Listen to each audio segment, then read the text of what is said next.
Good evening. Yemen's Houthi rebels have today launched ballistic missiles at Israel. They described their attacks as a direct military intervention in support of Iran.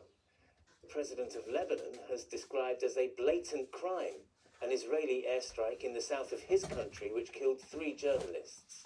Israel says it was targeting a Hezbollah operative who was posing as a reporter. The Israeli military also carried out a wave of airstrikes across Tehran today, as Amy Lewis reports. This firefighter attempts to comfort a toddler he's just rescued from inside the rubble. But how do you explain this to a small child? In Tehran, screams and sirens are becoming as familiar as the flattened buildings.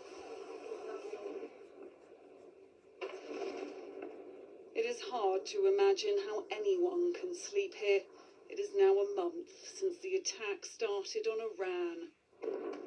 A grim milestone that was marked with explosions and the expansion of this war as Yemen's Iran-backed Houthis entered the conflict with missile attacks. In view of the continuing military escalation against our brothers in Lebanon, Iran, Iraq and Palestine, the Yemeni armed forces have carried out their first military operation. Houthi involvement risks broadening the war given their ability to disrupt shipping lanes. But the US sent a message today that that won't be tolerated as it released footage of airstrikes on Iranian naval vessels. It's not clear when these attacks happened. The continued disruption to global shipping waters is putting political pressure on the US president. If he's feeling it, it isn't showing. They have to open up the Strait of Hormuz. Fake news will say he accidentally said, no, there's no accidents with me. Footage was also released by Israel Defense Forces today after 3 Lebanese journalists died in an Israeli strike. The Lebanese government called the killings a blatant war crime. The conflict continues to spread, and its fallout is extending far beyond the Middle East. Amy Lewis, ITV News. Some petrol forecourts in the UK are reporting temporary shortages due to the conflict in the Middle East. The boss of Asda admits high demand has led to a handful of its pumps running empty and denied claims that retailers are using rising oil costs to boost profits. It comes as the price of petrol jumped above 150 pence per litre for the first time in almost 2 years. Organisers say that 500,000 people turned up to protest against the far right in London today. A separate march by the Palestine Coalition also took place. The Met Police made 25 arrests, 18 of which were for supporting the proscribed terrorist organisation Palestine Action. And an 18-year-old man has been arrested on suspicion of arson after a major fire at a Grade 2 listed mill in Staffordshire. The building had been derelict for several years. However, a planning application had been submitted to convert the building into apartments. Tiger Woods has been released on bail after his latest car crash. Golf's 15-time major winner had been planning a comeback at next month's Masters, a tournament he's won 5 times, but now there are questions over his immediate future, as Geraint Stothart reports. The mugshot of a sportsman no stranger to police. 15-time major winner Tiger Woods, now processed by authorities and released hours later, driven away from Martin County Jail. The last vehicle he was in control of ended up on its side after a failed overtake. Pictured shortly after, he was breathalyzed by police on the roadside, although when he refused further testing, he was charged with driving under the influence. This is the latest of 4 high-profile driving incidents over 17 years of intense ups and downs.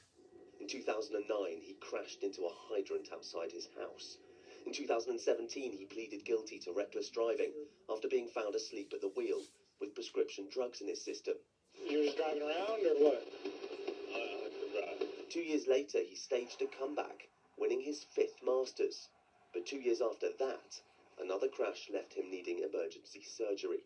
back in the arena on Mr. Tiger Woods.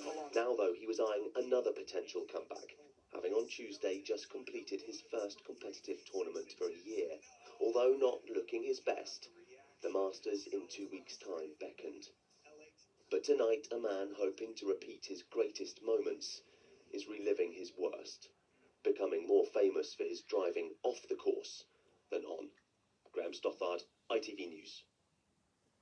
The actor James Tolkien has died at the age of 94. You've got a real attitude problem, McFly. You're a slacker. He was best known for playing tough-talking Mr. Strickland in the Back to the Future trilogy, but he also played Commander Stinger opposite Tom Cruise in Top Gun. He died peacefully at his home in Lake Placid. Football now, and with their first World Cup finals appearance for 28 years creeping ever closer, Scotland were hoping to claim victory in their warm-up match against Japan at Hampden Park, but preparations didn't quite go to plan. Here's Chris Scudder. It's been a long wait for Scotland since the heady days of France '98, and how they would love to cross the Atlantic with some wins to keep the feel-good factor going. They had their chances against Japan, but small margins will make all the difference in the USA in June. Haiti, Brazil and Morocco await the Scots, and if they can get through the group, maybe another meeting with the Japanese, who looked promising here. So this was good preparation, but the Scots just lacked the firepower to break through. And at the other end, Japan's extra quality, they're currently in the world's top 20, made the difference and won the game. Japan made the breakthrough. They will now hope to show how good they are against England at Wembley on Tuesday. Chris Scudder, ITV News. Before we go, don't forget the clocks go forward tonight, marking the start of British summer times. It means, oh dear, 1 hour less sleep. The weather's next, and from all the team here, good night.